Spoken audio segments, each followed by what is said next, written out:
Was I headlining the event? Like, you're making me seem like I'm bigger than I usually am. Hey bro, don't sell yourself short. You're also really good, man. You're like, he's epic for a reason. Performance and recording in the University of West London with the London College. Plug. Bro, I was literally just like 8 months or 10 months old. What? Because Epic Sensation got all the heat in this bitch, Yes, bro. Because Yes. I came. I 100% agree. Diana ma'am, thank you. Nandini. I said that in Malayalam because, Yeah. as a respect to her. So, Yeah, that's good.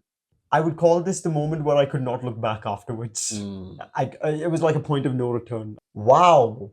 Holy shit. That crowd reaction is something I would not expect. And she'd open the door and like, listen to this boy sing, Wow. As the light seems to fade, your figure guided me. Woo, woo, woo. Amazing. So yeah. How many girls hit you up after that? I was chubby. I was chubby as hell. You're a fat ass fuck. Well, they want to apparently give me a kiss on the cheek. God damn. I would say happiness is that state of mind where you are not actually thinking about anything. Okay, let's do this. Is this the first time you're doing like something like this, like sit down and speaking, like interviews and stuff? I've done interviews, probably not on a public level. Yeah. Oh, okay. Sit in the building. Anyways, I'm gonna do a quick one. All right, boys and girls, my name is Epic Sensation. You're watching Epic from the Scratch podcast.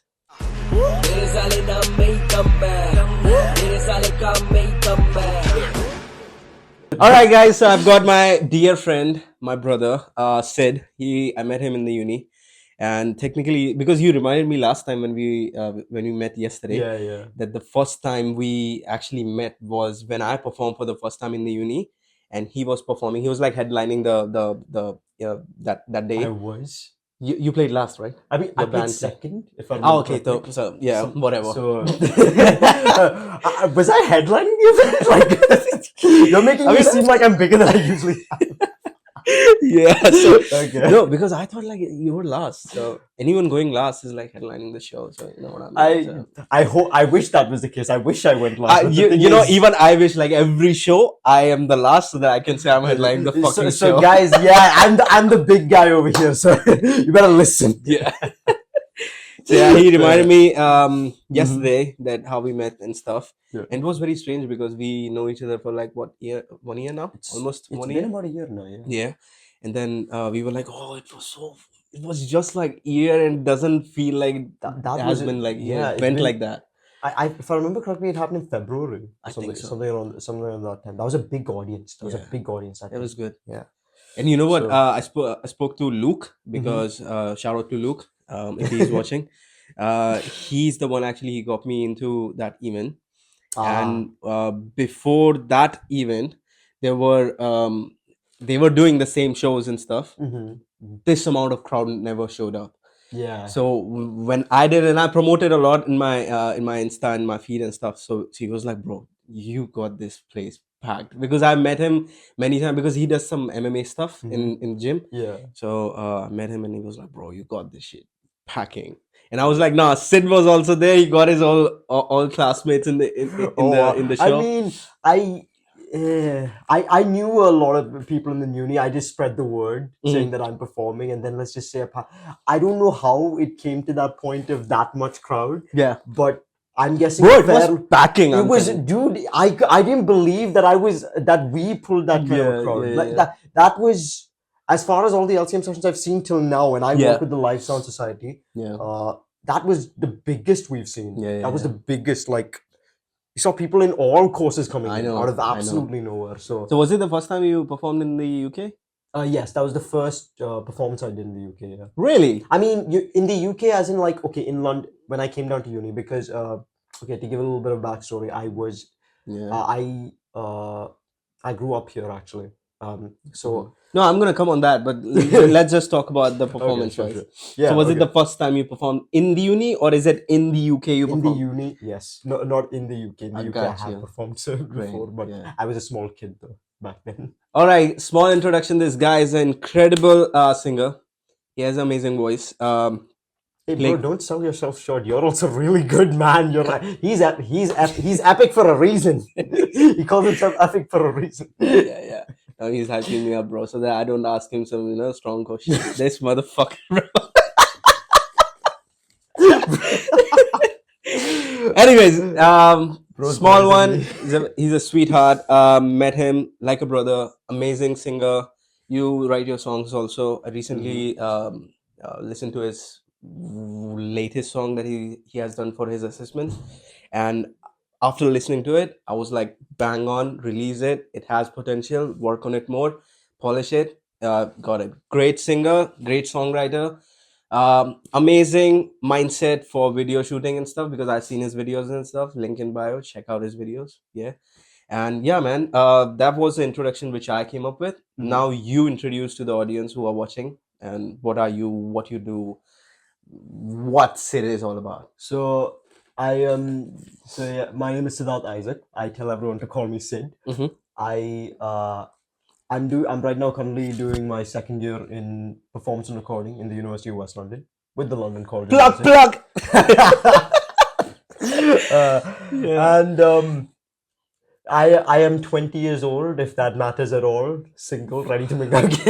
Come on, bro. That's stupid. Don't put that. Yeah. But yeah, I mean, I don't know what to say more than this. That's just like the basics of me. And I'm mainly, like he's mentioned before, I mainly do vocals. I have tried developing my abilities in other instruments too, as like guitar, keyboard, and bass, and drums actually. But my drum skills, I've not practiced in a while, and I don't have sticks over here, so I've not been able to refine my drum skills at all. I'm probably it's probably gone, but yeah. Well, that's how it is. Yeah. So I am a music junkie in a sense. Let's put it that way. I love music. I love music a lot, and I have done.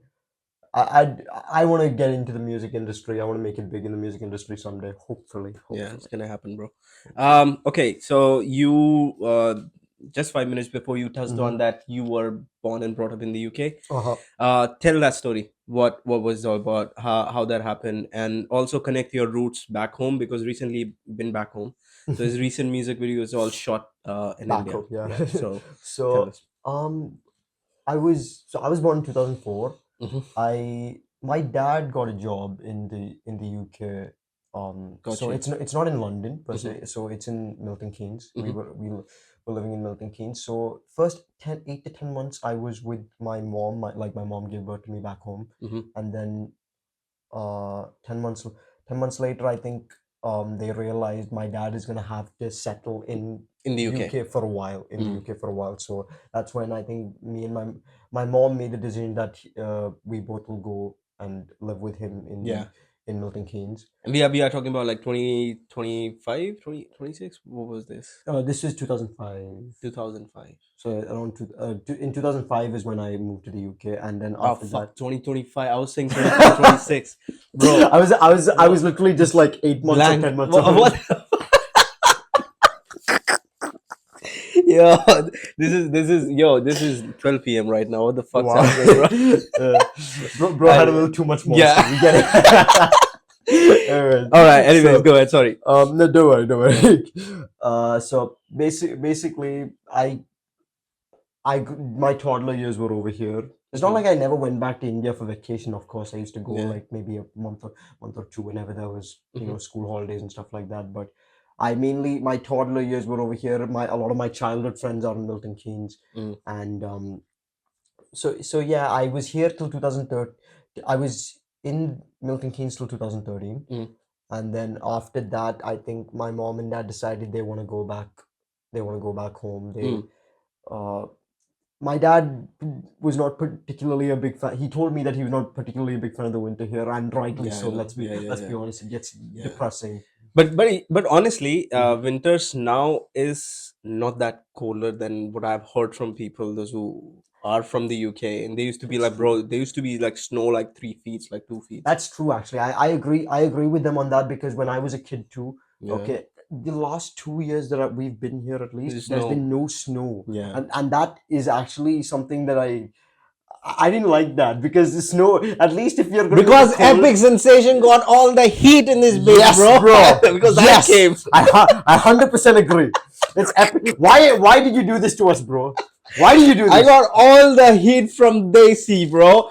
From India. I got all the heat in this bitch. There is no snow. I'm telling you. Oh yeah, there's not gonna be any snow either because Palash is just too freaking good. He brings up the heat in any. We got heat in this bitch. Anyways, go ahead. I'm sorry, man. I get carried away because I don't know. I'm enjoying this. I'm enjoying this this back and forth. Yeah, you know. No, please continue. I like this kind of conversation. Yeah. So, 2013, I went back home, you know, and then I did my middle school and my senior school in Kochi. So really? I'm from Kerala. By the way, if I didn't mention that earlier. No, you didn't. Keep that. So hold on. You said middle school and high school in India. Yeah. What about the primary school? You did it in the UK. Till third grade was here. Around third grade, and like maybe the first half of one half of fourth grade. Okay. Explain me how this happens, because I've done all my education in India, right? Mm-hmm. And when I came to do my master's over here, the whole system was like different. I was like, how can I do this shit? Because our education system is a bit different. Oh yeah. So way different. how was that shift for you when you said, because you already started grade 4? So grade 4 as in over there is standard 4th, isn't there? So where did you catch up? Yeah, so this is a bit of a weird system for me to adapt to. But so what basically happens is the calendar that UK follows, from what I know, was that the school year starts somewhere in September and ends around like June, late June, something like that. Because I remember that every school year back in UK, my birthday used to be last. When I came to India, it was the opposite. Because we started around February something, isn't it? Oh, for me, it started around June, to be fair. Oh, okay, got you. Admission starts around February, March-ish. Yeah, admissions, and then the classes starts around April, May.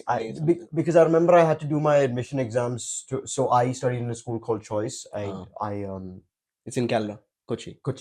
Yeah, Kochi. Yeah. So, we did. I think I did my admission rounds in January or February 2013, something like that. Got you. And then when we started properly settling over here by April, and then I started going to school in like June, and I started with fourth grade. In fourth grade. So I in a weird sense, I kind of redid one whole year of fourth grade because the timings of both countries was different in terms of their education system. So like was it tough for you? What? The studying wise, I know it's fourth grade. You might not remember what the fuck you studied over there. I do remember vaguely, to be honest. It's like okay, because our country has more emphasis to language. We have to learn more languages. These guys, it's mainly English from what I can remember. At least I don't remember them telling us to like learn any other language. I think we've had like hints of Spanish classes here and there, but I don't remember correctly, something along those lines. The thing that was difficult for me was because I was so used to speaking English as a kid in this country, I had to now start learning Hindi. So I had to start learning Hindi. I had making friends. Making friends also. Okay, so this is the one thing I got to appreciate my dad for. He put me in an English medium school for a good reason. So I can communicate with everyone. Everyone spoke in English. They're taught to speak in English because most of my classmates, when I joined there, they are all like, they started from first and second grade in that school. So maybe earlier than that, but so I was able to speak English and they're taught to speak English in the school. So I was able to communicate with everyone.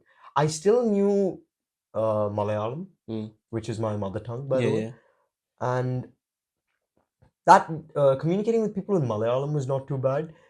But I still had to take like what do you call classes that like you're still a level lower compared to the other kids. Because like extra classes, something like that. Sort of like that. I had to learn a basic level. Let's say there's a basic level and there's an advanced level. I was put on the basic level when I joined in fourth grade for both Hindi and Malayalam.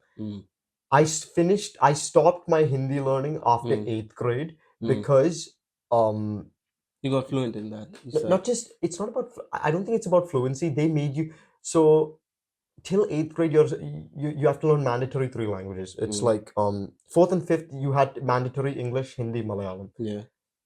From sixth grade onwards, okay, your third language can be, you can choose between Malayalam, Sanskrit, and French. Yeah. So you chose. And I chose Malayalam because I was more comfortable with that. Yeah.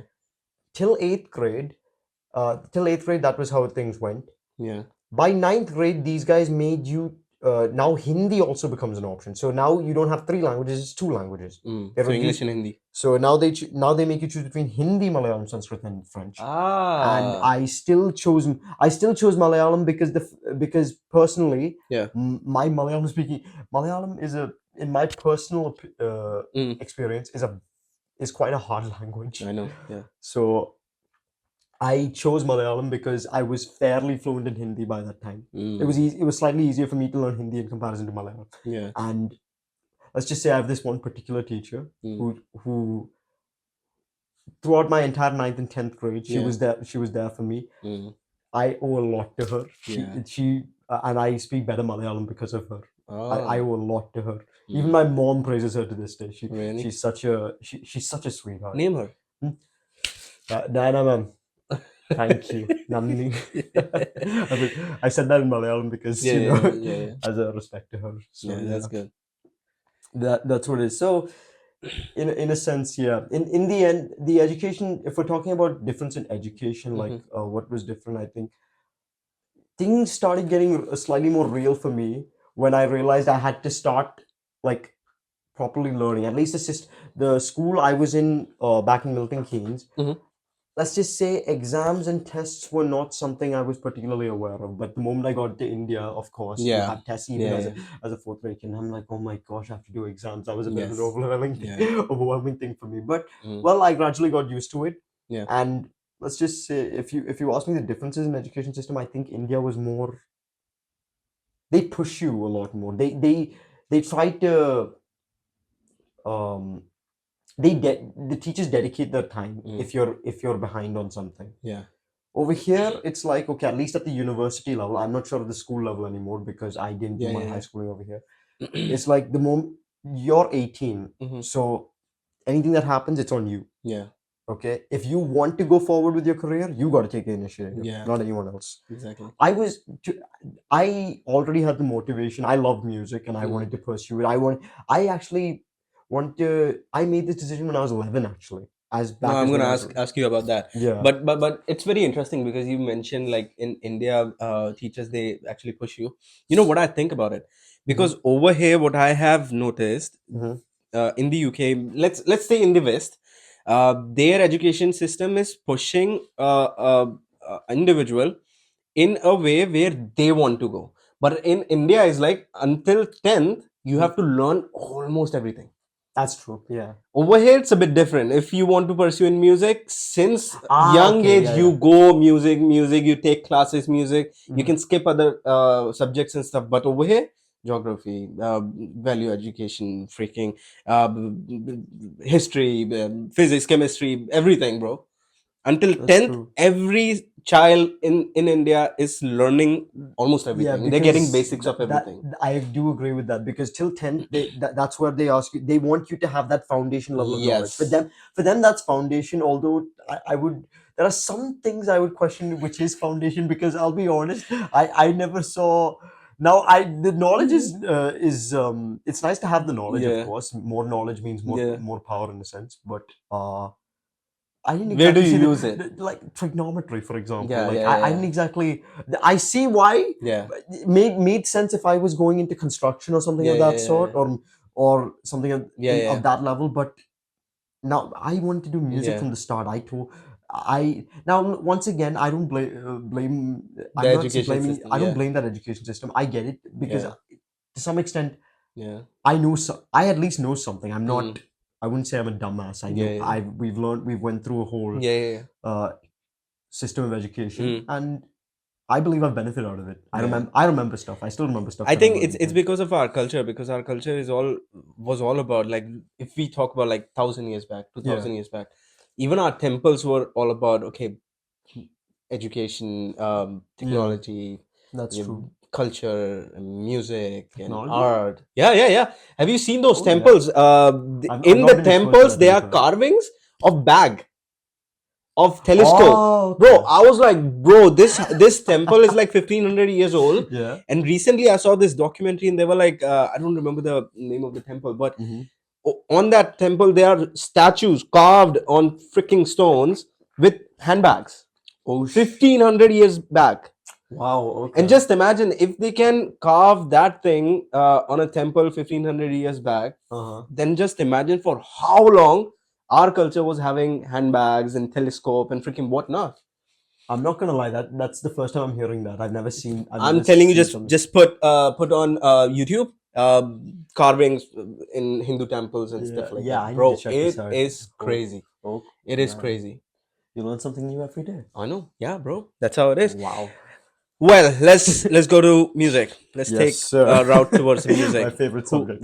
Who inspired you? Who inspired me? Because you said you were 11 years old and then you started doing music and stuff. So, believe it or not, the first proper um Western pop song that I remember singing was "What Makes You Beautiful" by One Direction. Because I used to be a bit of a directioner back as a kid when I was like 11 years old. Yeah. And I also used to kind of like Justin Bieber and things like that. So I can't now. If you ask me who inspired me, I've never been set on one artist. Okay, that'll be if I ever go have someone in my mind. Who I think is a Okay, let me make it easy for you. So you saying the pop culture actually inspired you in some way? In a sense, it started off with pop, and then later it went on to other genres. Yeah. I got into Western music first through pop, and then well, Indian music also to some extent. My dad used to expose me to that stuff. He used to. There's a lot of artists from Indian music who inspired me. Shreya Ghoshal's amazing. I love there's Shan. I think his full name was Shantanu Mukherjee. Yeah, so that was him. There's a No, but Arjit Singh's pretty good. my question is, so you, because you mentioned you got exposed to modern Western music first. So how did you discover it? Like, what was that first thing? Like, okay, bro, this is cool. I want to do something like that. With me, let me give you an example. With me, I first got inspired. Like, I want to do music because I was doing music. I was performing in the school and stuff like that. I was talented, like musician, all the time since my childhood.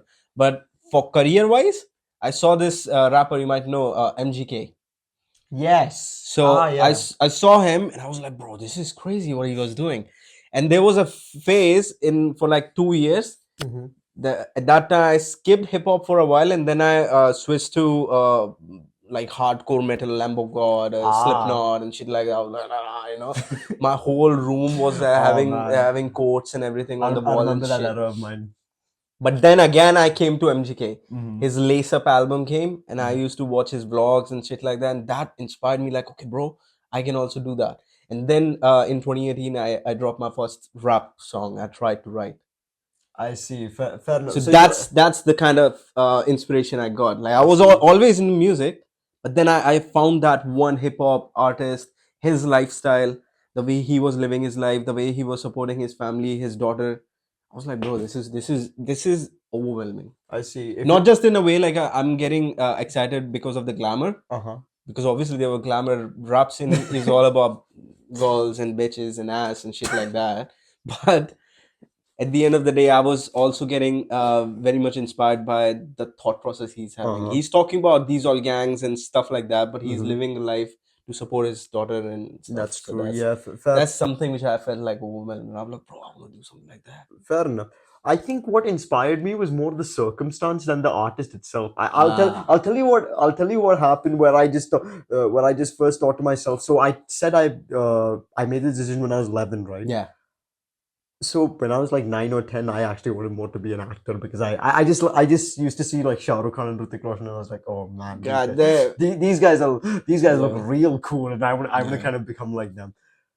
When I was 11 years old, though, okay, there was a serious perspective change in which what happened was, okay, now I did sing, I was singing since I was like what? I did my first performance or something when I was around 6 years old. Really? When I was around 6 years old. So what I remember was, okay, I think so the Malayalis back in Milton Keynes have like an association called Mikma. Okay, there are subsections of these associations in different parts of that town. I was part of one particular association, and I believe my first performance is when I I did some performance in front of this crowd. I think I was singing this song from this kids show called Lazy Town, and I used to love that show as a kid, and that's what I remember to be my first performance. Okay, Yeah. so where this perspective coming back to where the perspective change happened when I was 11 years old. Yeah.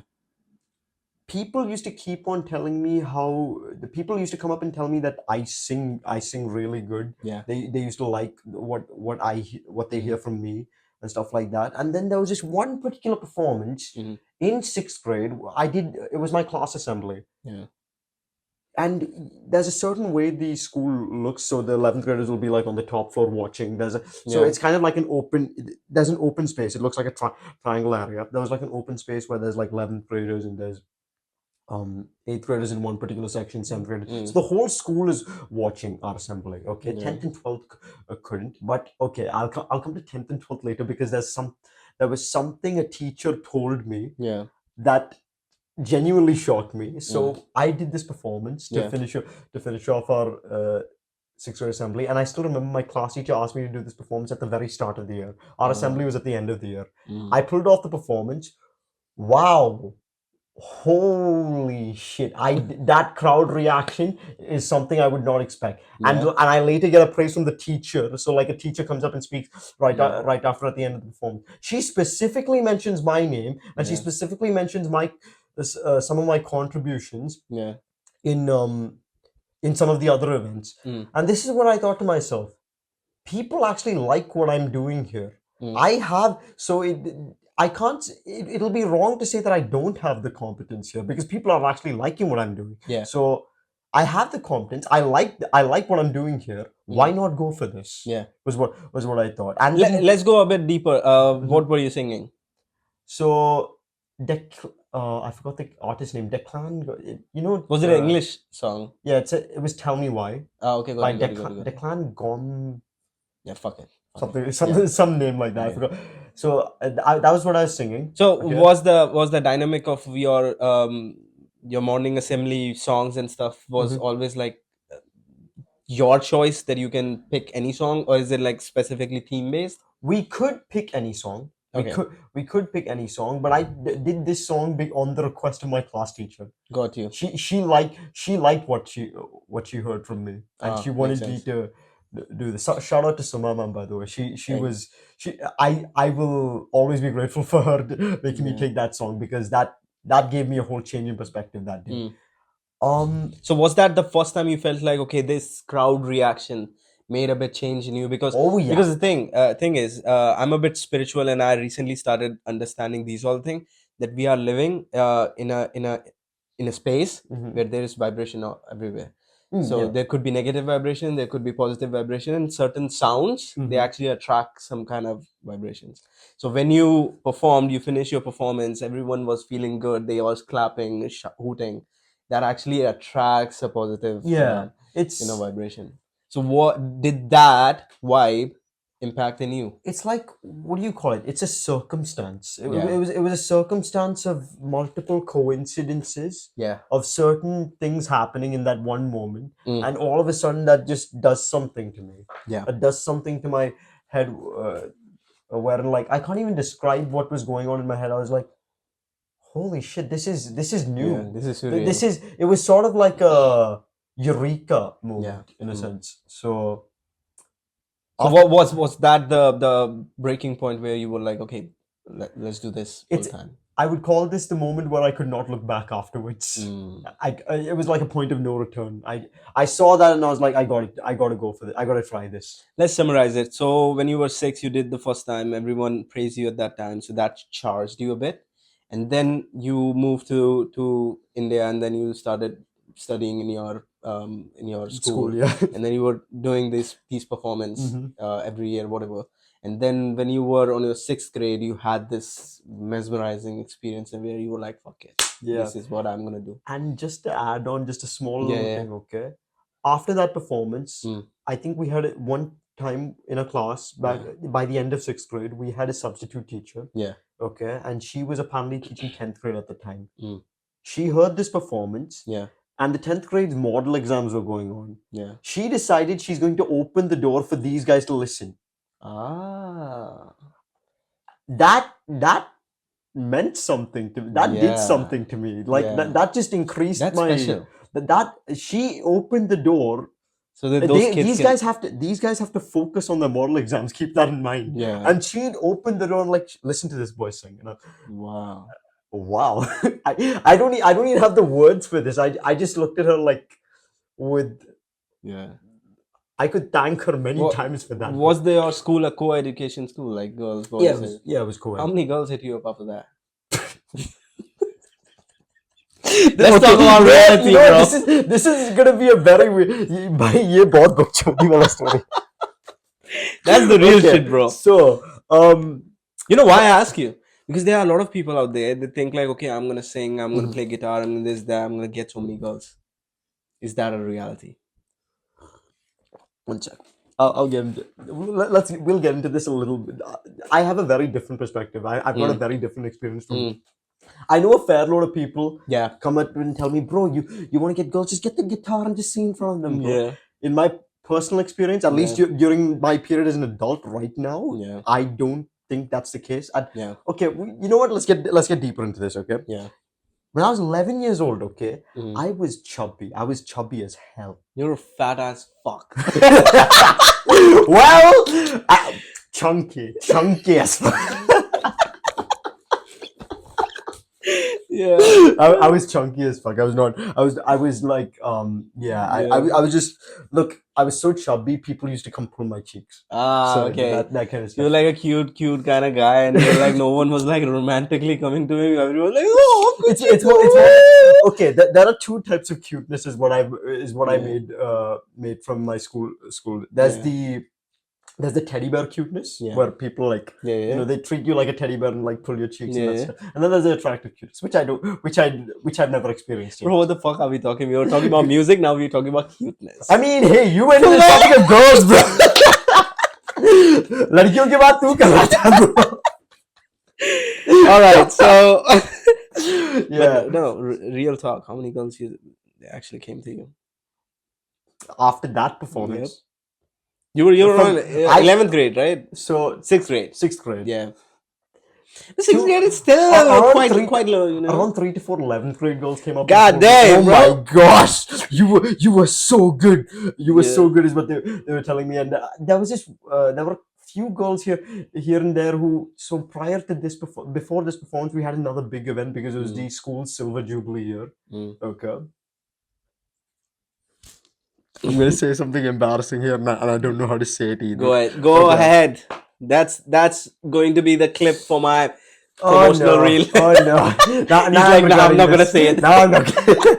No, I'll say it anyway. So what happened was, okay. Besides the fact that there were these 11th grade girls who seemed to kind of, they seemed, I don't. What's the word here? Attracted by this teddy bear, cute looking guy or whatever. I don't know what was going on in their minds, but it was something along those lines. Yeah. Okay.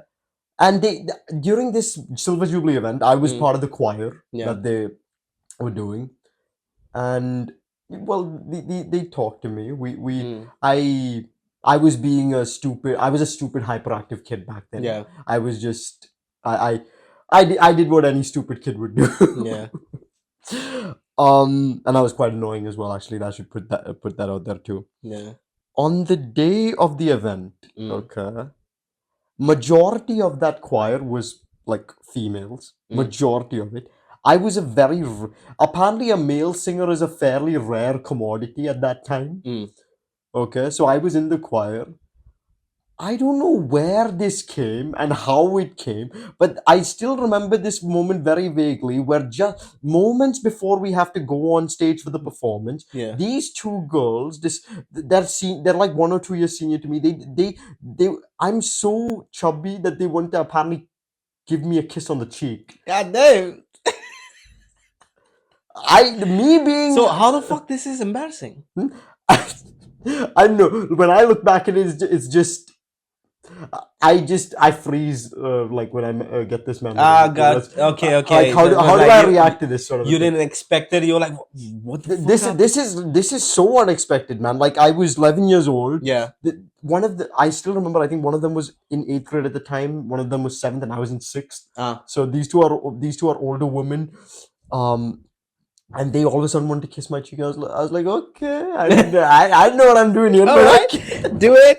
Let's do it. So that happened. Mm-hmm. That's the girl kiss scenario. But if you're talking about like my success with girls and now, gotcha. It's more of a thing like this. Like, okay, if you're asking how my romance works, I don't. I might look at a girl and think she's attractive, but there's a certain thing that hits me that tells me like, oh gosh, I wanna actually try for a relationship with this woman, sort of a thing. Yeah. And that's happened maybe on like 3 occasions. 3 occasions. Recently I saw this article because I was going through X and stuff, and I found this article.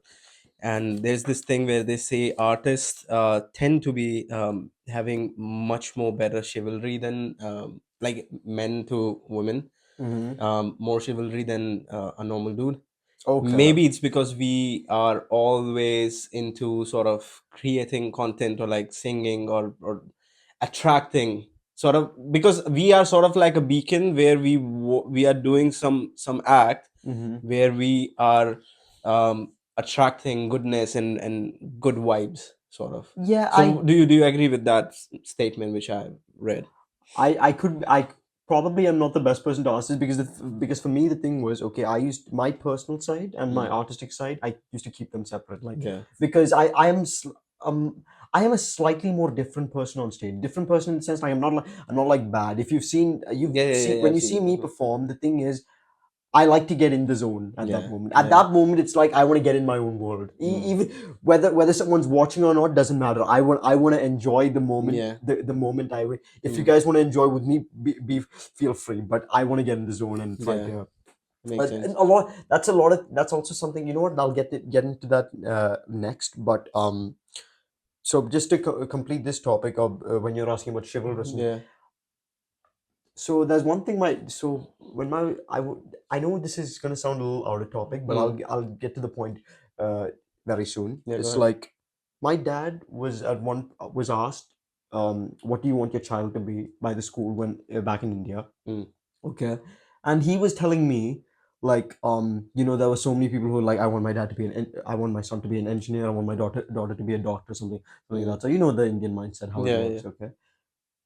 What my dad wrote, okay, and this is probably one of the best answers I've ever seen to a question, honestly. I want my son to be a good human being. And that's what I always strive to be. Whether I was business or no, I just wanted to be a good human being. Now, then again, what is a good human being is a very subjective argument. Being kind. I just... Look, even if you asked me to hate someone, I can't do it unless you've given me so bad of a reason to actually make me want to punch you and hit you and, I don't know, slam you to the goddamn ground to the point where I want to take a gun and shoot you or something of that sort. But I can't be that. Shove you down, shoot you, bro. What are you looking at? Well, what movies you looking for? Okay.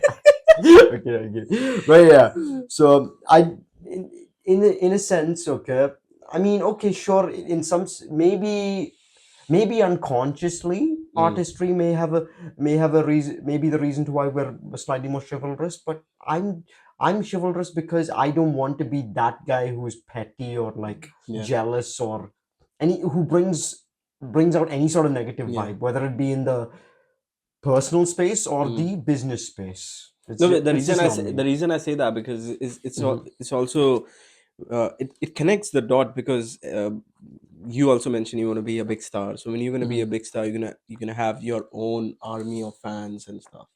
So whatever their feelings and whatever they are going through, because obviously you're going to get to those points where one of your fan is struggling with something, reach you out for some kind of help, and then you grow some kind of empathy, and in that sense when you are in that kind of scope, That's true. I mean, okay, what I can say is this, right?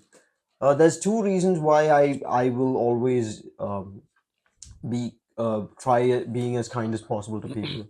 The first reason is because, okay, first off, you're a person. Yeah. We have you have certain thoughts, you have a way of life, you have certain feelings that you'll be feeling in a certain moment, and I will try to help you. Now, here's the thing: there's also another mindset of mine where I try to keep feelings out of the picture, because sometimes you just can't bring feelings into the picture, otherwise it's going to mess up the circumstance at that point. But I also get that feelings in a sense are still inevitable, right? So, and in a sense, from a music perspective, understanding other people's feelings actually helps. Like, we can write better songs. Like, there's this so I was doing an internship back in India, and I used to tell I told one of my students, when it comes to songwriting, right? Okay, my personal experience was, you tend to write the best lyrics in the depths of your sorrow. In the depths of your sorrow, you tend to write the best lyrics, because there are some lyrics that I've wrote. Okay, I look back into it and I think, holy man, that's good lyric. It's good lyric because I was so I was swallowed up by this emotion at that point, at that moment. So it's always nice to as musicians, I guess it may be a thing that we got to be in touch with our feelings in order to convey something that's more than just a message, that's more than just a feeling. There's something more to it. There's just something more to it, and you can't exactly put it to words either. It's just sort of you could call it a dopamine hit. You could call it a drug in a sense, maybe. Not the bad thing. Don't do drugs, kids, by the way. Don't do drugs. No to drugs. But it's exactly the same like love. You talk about love, but you can't actually describe it. You just feel it. If you ask someone, that's been the case for me, at least. Yes, I can't exactly describe what I feel. If I feel that way for someone, I can't exactly describe how I feel about it. So yeah. It just happens, even if it's so illogical, even if it makes no sense whatsoever to other people, it just happens. What do you think is the highest level of happiness is in your life, sort of, or something like, okay, if this would happen, or if I would do this, then I will reach this level of happiness which I would look for, like this level of pleasure or desire, whatever.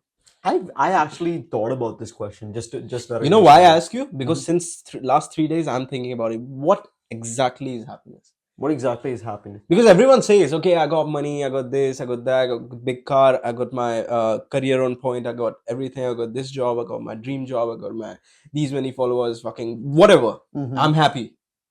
But after few days, motherfucker, you had the same bullshit feeling at the same time. So where exactly? I mean, what is happiness? Okay, for me, happiness is momentary. Is momentary, and it happens in here. It's in the head, and maybe to some extent in the heart as well. I don't know, but it's like I gotta feel a hit of dopamine to tell people that I'm happy. What's happiness for me? That's a question which keeps you in a block, isn't it? Yeah, you don't get the words to say it. I can give you a slight. I have been able to verbalize this slightly, wherein like it's okay. Some people, and this is a type of happiness I don't understand. Monetary gains. I do like. There are some people who get happy by just getting a lot of more money, or just getting, a luxurious space, or being able to go to vacations. I think, but for me, the thing was, okay, there are two moments that contest my happiest state of mind. The first moment is when I'm with my boys. Mm. I think that's just. I think it's just. I don't know about you, but I think it's just a guy thing. Yeah, I'm with my boys. I'm the happiest. Oh, I swear, bro. I act like a with my group back in India. Yeah. We don't Give a shit. filter. We don't filter at all. Yeah. There's no filter in our. Yeah. The moment we're together, there's no filter with us. We just say whatever the hell we want. We say the Yeah. most outrageous shit. Yeah. Like, so I don't hold back when I'm with Yeah. them. So I love it when I'm with them because Mm. I don't need to Yeah. like filter my words around Mm. anyone. Mm. That's one. So being And real. Sort of. being real, like Mm. because why? I don't get the entire idea of being fake. That's why, to some extent, okay. So wherever you feel unfiltered, that is happiness for you. Got you. What is the other one? The other one is okay, and this I believe is actually a bigger happiness I get than no, actually they're on the same level. They contest. I can't tell which one's a better person. Okay, the state of, so many people like to call it in the zone or the flow. Yeah. The state of complete immersion. Mm. Where let's say if we are gonna do some music right now, if I'm doing some production, oh wow, this sounds cool, then I'll work on that for hours, and I'll be like, okay, I want to make this better. Like, stop right there, I'm in the zone, I don't want to be disturbed, but let me do this, and then I'm singing and the time when I find myself in the zone the most is when I perform, because like in that state of mind, I know I can hear the crowd. Yeah. Like they may be clapping, they may be cheering, and I may be doing some stuff to interact with them. Yeah. But in my head, I'm in my own world. I'm just moving around. Yeah. Based on the feel of the music itself. That's the state. Have you ever felt that? Like that moment where it's just that you're just swayed by the moment. You can't give a damn about what's happening outside. I've had this visualization many times where like, the moment I start performing, I can't see the crowd. I genuinely can't see the crowd. I can only hear the music, and I can only see me on that stage from like a third person perspective, just having a blast. That's another thing that people in school used to ask me. Where do you get this confidence on stage? Because apparently people get nervous as hell, and I get it.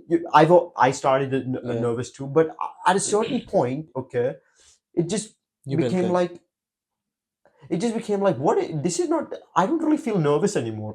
Maybe I got over it or something along those lines, but it's just, I liked it. I love the feeling on being on stage. And so I guess basically it's those two feelings. One, with the boys, completely unfiltered, you're real. No fake personality, nothing whatsoever. You are completely, you're talking out loud. Okay. Might be wrong, but it's a joke. Of course, because if you were that evil of a person, I will call you out for it. I'm not gonna just sit by and watch like that. But I agree with you with the performance wise thing, because but over there, with me personally, is like, when you are performing, when you are in the zone, when you have the crowd in front of you, you're performing your best song and you are all energetic and stuff. It's that adrenaline which is hitting you. Oh yeah, hard. That adrenaline, I love that adrenaline. But that's the thing. I don't take that as happiness, because it's the mind is energizing you because of all that. Because you remember I said people clap and shout. Yeah, you get that energy. Yeah, so, that's true. true. That's the adrenaline, and the environment is communicating. What I find, and I think yesterday only I was thinking about it. I found interesting is, after the show, everything's happened. You're going, and you're all alone, just walking, or you're just all alone sitting, silence. That time I feel like that's the most calmest, because over there I'm not thinking about, because before the show you are thinking about, okay, what can go wrong, okay, this I need to do that, okay, this I can do to impress people. Now everything has done. You already are feeling, that crazy energetic that feeling, moment of relief. Not just relief, but it's just like, I did it.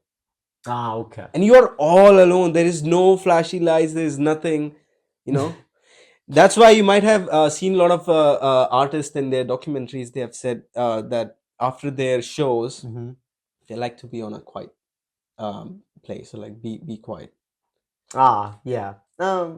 Yes, true. I do agree with it to some extent, because at that moment you're like, okay. Actually, for me, when that happens, I start self-reflecting. Like, Okay, because I am a music junkie. I look at every small instances. Did that vibrato go off? Did Okay, so that you note start hit? questioning yourself. Self-reflecting because I want to improve. Yeah. There's no, you always have scope for improvement, and I want to give people the best. Yeah. Kind of, not just people but myself I too, would but say now, as you said that, I would say happiness is that state of mind where you are not actually thinking about anything. that could be it, to be fair. Yeah. I can very much, I can agree with that to a fair Yeah. extent, because Because you know, nowadays we are living in a lifestyle where we wake up, we have Instagram with all the fake things going on. oh yeah, People man. posting pictures like, okay, they just woke up, they are wearing makeup and fucking whatnot, and they think like, okay, this is how people wake up.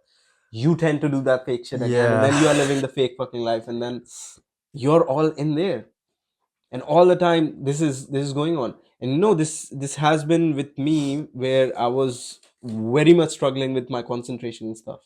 And I would suggest you one thing. Since 3 days I'm trying this, you know, you sit still, you create a point, bro. It is crazy, I'm telling you. The way cameras portrait mode happens, right? It blurs everything. Yeah. Your eyes do that.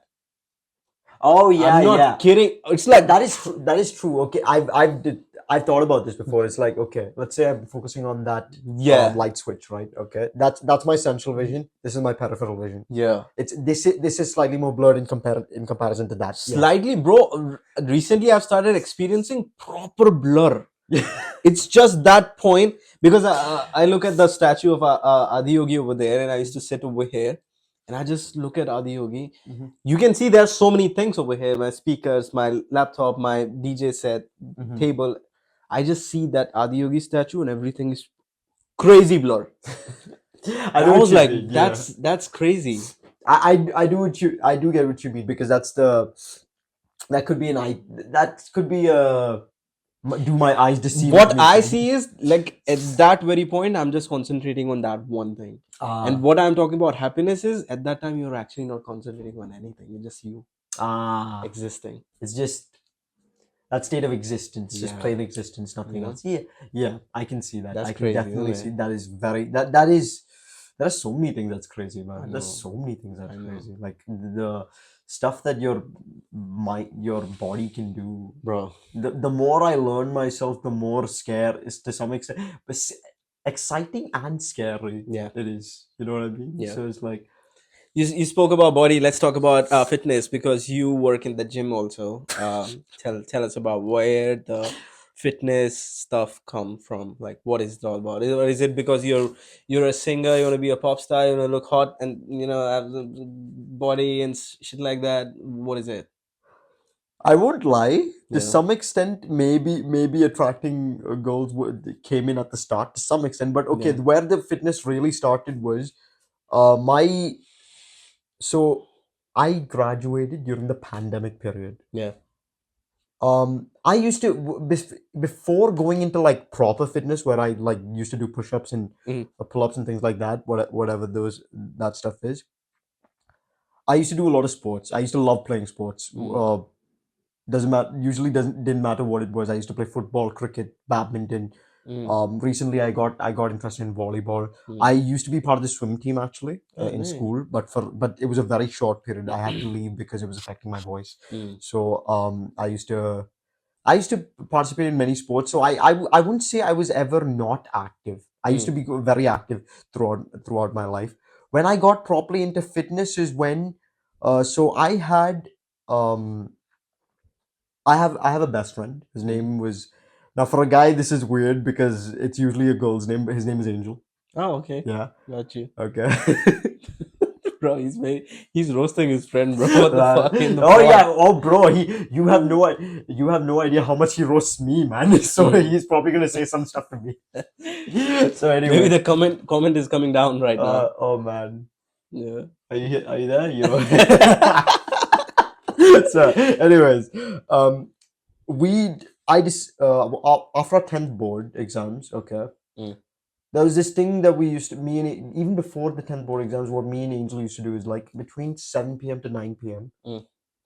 Actually, no. Before the board exams, it was actually after 9 p.m. We used to go for these late night walks, and we used to talk a lot. We used to talk about all sorts of stuff in life, and he used to get me into all sorts of stuff. We used to watch anime. We used to watch.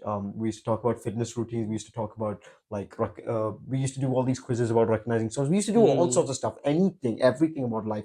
He knows me better than me, to be fair. Yeah. So, by the time we were in 10th grade, when I was 16, we decided let's actually properly get into fitness. Let's see if we can actually make a fitness routine. So 2 months after 2 months after lockdown was properly implemented, we started at least 3 times a week. We would do like push-ups, pull-ups, squats, and we used to do some insane routines, like insane routines. I'll tell you one routine that I know we used to do regularly for legs, and these used to be a real killer. 500 squats in under 20 minutes. Non-stop. Under 20 back minutes. To back. Not it's not like a non-stop thing. So it's like explosive. You do 25 squats first for that first minute, then you get like 30-second rest. 25 again, 25 again, till you do that 20 times. So it totals up to 500. I couldn't walk. I could not walk, and my fitness was. I didn't realize how bad my fitness was back then. I could barely. So was it your friend who inspired you to do the fitness stuff? Yeah, I definitely, for sure. I guess he plays a major role. He plays a very major role. Then again, I used to play sports. It's not like I wasn't active. Yeah. But he did. But when it came to proper gymming, then yes, it was him. So we used to do these bodyweight exercises, calisthenics, for about 2 years until he had to leave from Kochi, because we graduated by that time. We graduated from school by that time. He left to Hyderabad. Interestingly enough, when I went back home, when I went back home just recently, I found out his family has come back, because so his dad is actually in the Indian Super League. He was the head coach of the Hyderabad franchise. Okay. They were initially in Kochi because he was assistant coach at the Kerala franchise, Kerala Blasters. Then he moved to Odisha, then Hyderabad, due to some management. Now what I heard was, sadly, that he got sacked. Sadly, I was not. I felt very bad for him. But the silver lining was I got to meet him back again. I got to meet him. They came back to Kochi. They decided, you know what, we're going to stay in Kochi for a while. And sadly, I couldn't meet my best friend though when their family came back, because he was doing his college in Kollam at that time, which is what is that? Kollam is a district in Kerala, which is about 3 hour drive from Kochi. Yeah, sorry, I didn't mention that earlier. Yeah. So it starts with him. And I start going to proper weight training after I come to uni. Got you. So yeah, how I got the job in the university gym was, okay, I used to come very regularly to the gym. Okay, Andre saw that. Andre is my manager, by the way. Shout out to Andre. Big man, real good, such a fun guy. So he used to see me quite regularly, and when there was an opening for a gym, I think when I said I was interested to Rushil and Rishank, who are my colleagues. Okay, shout out to them, by the way. Shout out. Freaking amazing. Shout out to the twins. Oh man, the twins! They're so cool. Talented videographers. Cool. I swear. VFX artists. So after I had that talk with them, I think they mentioned that to Andre. I remember that day he kind of ran down to come to talk to me specifically. He was like telling me, okay, do this and that, and we'll get you the job. Next thing I realized, next month I got the job. I got the job. I'm doing the fitness instructor job, and I was like, okay, damn. I just thought to myself, how did I get this job? Yeah. Okay, because I still didn't. I wasn't professionally qualified at the time. I'm better now. He was telling me, look, I've seen you. You're a really good communicator, and I wanted that communication skill. And they were just telling me yesterday that one of the main reasons why we hired you is because you're really good at communication, and we need that guy who advertises, and you know your stuff too. You come regularly to the gym. You're getting consistent. You're consistent. You're getting good results. You're getting good results. So you're the perfect. They were telling me that you're what we want. You're what we need. So all right, let's go back.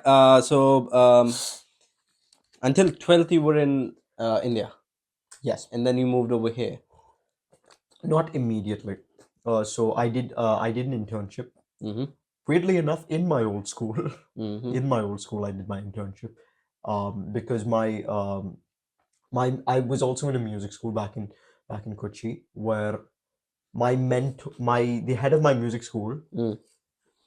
also happened to be the head of the music department in my old school. Mm. So I did, because I came out from the pandemic. So the reason behind why I took that internship was because the reason why I came out from the why I took that internship was because we were the pandemic batch. So we had no exposure to Yeah. microphones or speakers. We could not go into a studio because of the lockdown. So you chose to go to the internship. How long was the internship?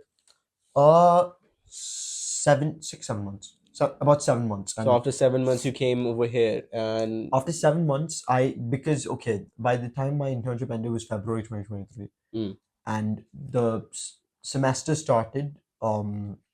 I think September. Yeah, September 2023. So I had a break period of about 5-6 months. So did before your parents also move over here, or just you? No, it's just me. It's just me. My dad, although his reporting office is over here in London, so not in London per se, Basingstoke. So he comes down every now and then to meet me. So yeah. That's good. All right. So before we end this amazing conversation, because the thing is with the podcast, it's like I don't tend to merge everything Yeah, at one. fair. So I prefer talking a little bit, have a little light on the artist, and then next time you're gonna come, whenever you're gonna drop a new song, which I'm gonna ask you that question, then we're gonna talk about what was that journey about, whatever, how you created and shit like that. Got you.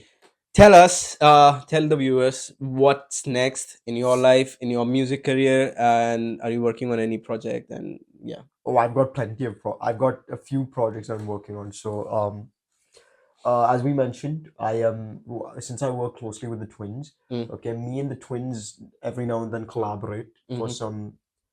So since they'll provide me a video and they want me to make like a background score for it. Since I am still a bit of a baby in production, I'm still developing my skills. Yeah. So there are two of their videos that I need to do some background scores for.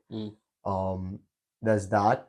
I recently got a voice acting project from a person in the voice acting course back in uni. So I need to help them out with that. If we're talking about my personal music, on the other hand, Yes. okay, the video I showed you, once they Link in bio. once they give me the assessment mark, I was hoping to just post it, at least post a snippet of it on Instagram or something of that sort. Yeah. So, and because that's the first video where I actually sing Japanese. So, but in case it wasn't made obvious, I'm a huge anime fan. Can you sing a little bit of that song, like 30 seconds or something? Okay, let's see. Like a hook of it. On a spring night, I was alone under that starry sky. My sighs fade away, gazing at the field filled with blood. As the light seems to fade, your figure guided me. Amazing. So yeah, I think that will work. So any new music coming out soon, like releasing, so that they can find it on whatever platforms? Share your platforms, everything. Tell them. I need to still send you the demo of the song I wanted to try with you. So I hope I don't get too busy for this, but I want to. But I was actually trying to collaborate with my brother. Yeah. Epic in a song. Yeah. I sent it. I've already sent it. I sent you the. I think I sent you the lyric of the song. I just need to send a demo. Yeah. Hopefully, please pray that the circumstances do not allow me to. Do not allow you to. What the fuck? Do not allow me to like restrict myself to working in this. I was like, do not allow me to do this. But see, I want to collaborate with this guy because he's really cool. I've seen his you guys, please tell me you've watched his stuff, because it's that there's a couple of projects of yours that are still in my head. Come on, if you are watching this and you're not subscribed, what the fuck you all doing, man? Let's go subscribe. What you doing, man? Subscribe already. Subscribe. Listen to my music everywhere. Now I'm plugging me, bro. You tell your socials first. Guys, He's amazing. Uh, What? Is it not true? No, you tell your plug. I'm gonna do my plug later. I tell.